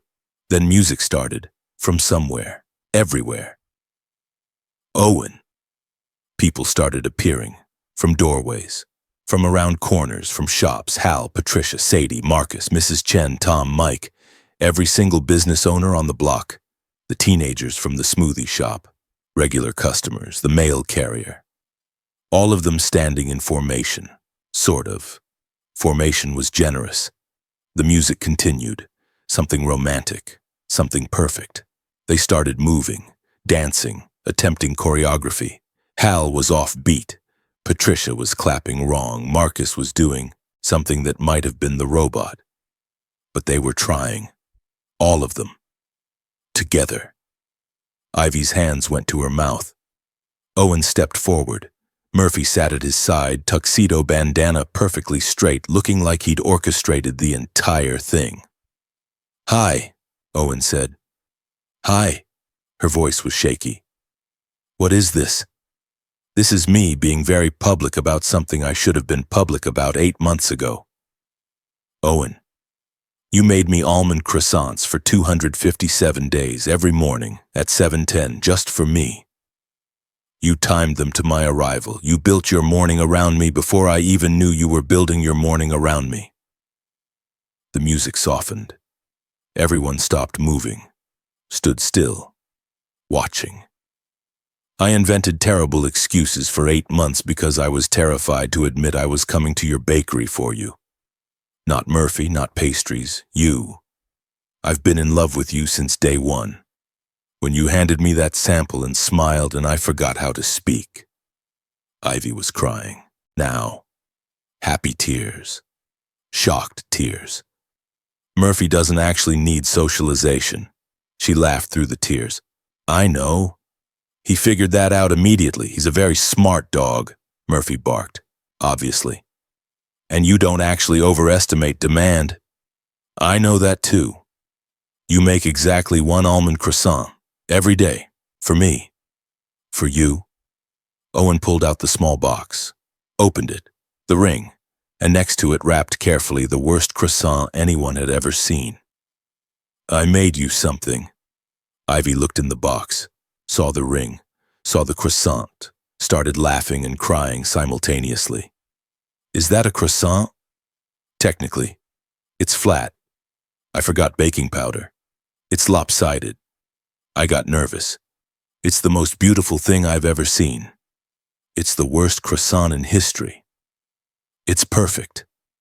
Owen got down on one knee. Murphy sat up straighter. The entire neighborhood held its breath. Ivy Chen, you took a risk on a bakery 8 months ago. You built something beautiful from nothing. You make people smile every morning. You made me smile every morning, and I want to keep smiling with you every morning for the rest of my life. Owen, Murphy and I would like to formally request permanent bakery privileges, forever privileges. Will you marry us? You're proposing for the dog too? Murphy's part of the package, Murphy barked, loud, insistent. Say yes, obviously say yes. Then yes, forever, for you and Murphy. He stood, slipped the ring on her finger, kissed her.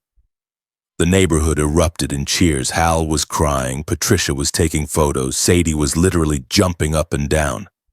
Murphy barked triumphantly. Finally. Finally, these two got it right. From the yoga studio window, the betting pool board had been updated. Mission accomplished. The neighborhood wins 264 days. We did it. 6 months later, the block had changed. Or more accurately, the block had evolved. Where there used to be a veterinary clinic and a bakery separated by a street, there was now something new, something together. Rise and Wag Bakery and Pet Cafe C. They'd connected the spaces, knocked down walls, created something that was both and neither and perfect. Bakery on one side, Ivy's domain, pastries, coffee, the morning routine, pet-friendly Cafe C on the other. Owen's space, comfortable seating, dog treats, water bowls, a small exam room in back for emergencies. Murphy had an official name tag now, Chief Socialization Officer. It was, everyone agreed, the most fitting title possible. 7 a.m. May, spring. Owen and Ivy opened the doors together. Their business, their life, their morning. The special board still listed the almond croissant. The Murphy special, almond croissant and coffee, $8. Made with love every morning at 7:10 a.m. A neighborhood tradition. Below it, someone had added, "Please don't ask Dr. Fletcher to make one, trust us." Customers came, morning regulars, new faces, dogs, cats, and carriers, people who wanted pastries and people who wanted veterinary care and people who wanted both. Hal came in at 7:30, like every morning, ordered his coffee, sat at his usual table, pulled out his notebook. "Still documenting?" Ivy asked. "Always. This is historical record." "What does it say today?" "Day 446. Rise and Wag operating smoothly, 0 parking meter incidents in 6 months. Murphy fully embracing his role. Prognosis, excellent." "You're ridiculous." "I'm thorough." Patricia came in at 7:45, ordered a croissant, not almond, chocolate, sat with Hal. "Weddings in 2 weeks, she said. "I know. I got the invitation, very nice. Street ceremony. Block party style. As it should be." Sadie arrived at 8, post-yoga glow, ordered her usual, updated everyone on the wedding planning. She was officiating. She'd gotten ordained online specifically for this. "I have a speech prepared," she said. "How long?" Ivy asked nervously. "Depends. Do you want the short version or the I told you so for 20 minutes version?" "Short version, please." Spoil sport. Marcus came in, then Mrs. Chen, then Tom, then Mike, who still insisted he should have won the betting pool somehow. The neighborhood, the people who'd watched, who'd documented, who'd intervened, who'd fixed them when they broke, they were all here, every morning. Part of the routine. May 23rd, wedding day, 8 a.m., the street itself. The block was closed to traffic, tables set up, chairs arranged. Murphy at the front in his tuxedo bandana, looking extremely important. The aisle was lined with business owners, local regulars, friends, family, everyone who'd been part of the story. Ivy walked down the street-turned aisle, her father beside her.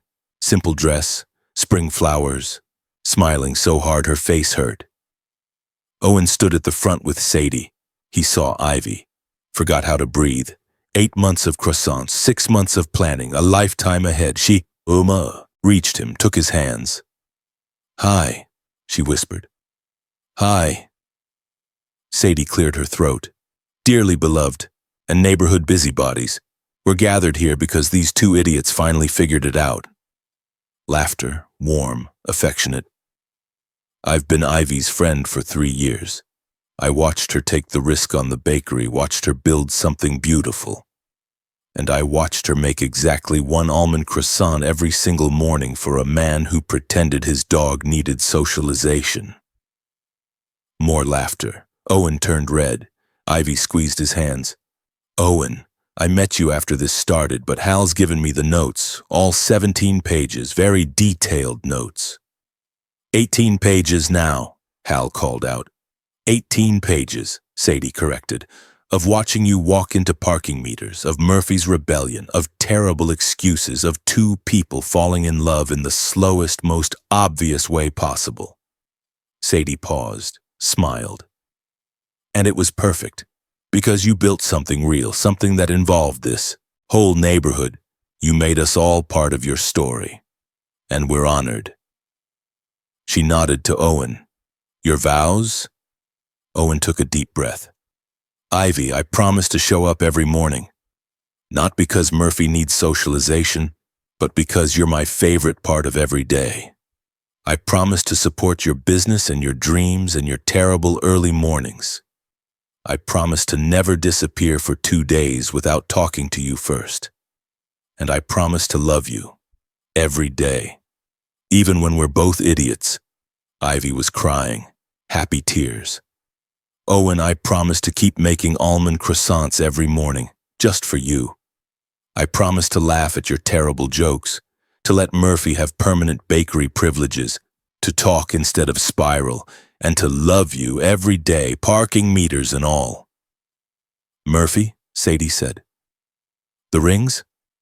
Murphy stood, walked forward very formally, the rings attached to his collar. He sat between them, looked extremely proud of himself. They took the rings, put them on, kissed before Sadie could officially declare them married. I didn't say you could kiss yet, Sadie protested. Too late, Owen said, pulling Ivy close. The neighborhood erupted, cheering, applause, Murphy barking proudly, Hal writing in his notebook, Patricia taking photos, everyone celebrating. The reception was right there, on the street, tables full of food, pastries from the bakery, drinks, music. Dancing that was only slightly better than the flash mob. Sadie wore a t-shirt under her officiant robe. When she removed the robe for the reception, everyone saw it. I told you so. I'm never letting you forget, she said to Ivy. I know. 264 days. I know. I won the bet. I know. Just making sure. Hal gave a speech, short, perfect. I met these two on day 1, watched them dance around each other for 8 months, started a betting pool, made $200, best investment of my life, to Owen and Ivy and Murphy, the real hero. Everyone raised their glasses. To Murphy, Murphy barked, obviously to Murphy. Evening came. The street was still full, music still playing. But Owen and Ivy snuck away, up to the apartment above Rise and Wag. Their apartment now, their home. They stood at the window, looking down at the celebration, their neighborhood, their people. We did it, Ivy said. We really did. The bakery, the clinic, the wedding, all of it. Together. Together? Murphy was already asleep on the couch, tuxedo bandana slightly askew, exhausted from being the center of attention. He earned it, Owen said. Every bit. They stood there, watching the neighborhood celebrate, thinking about the morning, about 7:10 a.m., about almond croissants and terrible excuses and 8 months of almost. Tomorrow, Ivy said. 7 a.m.? I'll be there. I'll make a croissant. Just one. Just one. Always just one. Perfect. Monday morning, the first morning as a married couple, 5 a.m. Ivy's alarm. She got up. Owen pulled her back. 5 more minutes. I have to bake. The croissant can wait. You want your croissant late? I want 5 more minutes with my wife. She smiled, settled back into his arms. Okay, 5 minutes. 7 a.m. They went downstairs together, opened Rise and Wag together, started the ovens together, made coffee together, 7:10. Ivy made the almond croissant. One. Just one. But this time Owen was right there, watching, learning, helping. You're getting flour everywhere, she said. I'm helping. You're making a mess. Same thing. 7:15. The door chimed. First customer. Hal, like clockwork. Morning, newlyweds. Morning, Hal. How's married life? 12 hours in? Pretty good so far. Glad to hear it. He ordered his coffee, sat down, pulled out his notebook. Still documenting? Owen asked. Always. Day 447, first day of marriage. Rise and Wag opening on schedule. Croissant made at 7:10, all systems normal. You're going to document our entire lives, aren't you? Someone has to for the neighborhood archives. There are neighborhood archives. There are now. Patricia came in, then Sadie, then Marcus, the morning regulars, the people who'd been there from the beginning. Murphy took his position by the door. Chief Socialization Officer reporting for duty. Every dog that entered got greeted. Every person got supervised. He took his job very seriously. 8 a.m. Ivy took a break. Sat with Owen at their table. The table that used to be just her table, then his table, now theirs. We did it, she said. Well, we really did. Rise and Wag married happy. Very happy. Best socialization program ever. Owen laughed, kissed her. Best overestimated demand ever. Murphy barked from his post. Agreement. Both statements were correct. From his table, Hal wrote in his notebook. 8 a.m. Monday, post-wedding. Subject, content. Prognosis, excellent. Case closed. Mission accomplished. He paused. Added. One more line. Note. Murphy deserves a raise. The street outside was busy, morning traffic, people rushing, dogs walking, life happening. But inside Rise and Wag there was warmth, coffee, pastries, love, 7:10 a.m., one almond croissant, made fresh every morning. Not for customers, not for business, for Owen. Just Owen. Always Owen. 264 days of dancing around it, the rest of their lives of living it. Perfect. What did you think of Owen and Ivy's story? Let us know in the comments. Rate this story from 0 to 10. What score would you give it? Don't forget to subscribe to the channel and turn on notifications to catch all our stories. And check out more emotional stories by clicking right here on the end screen.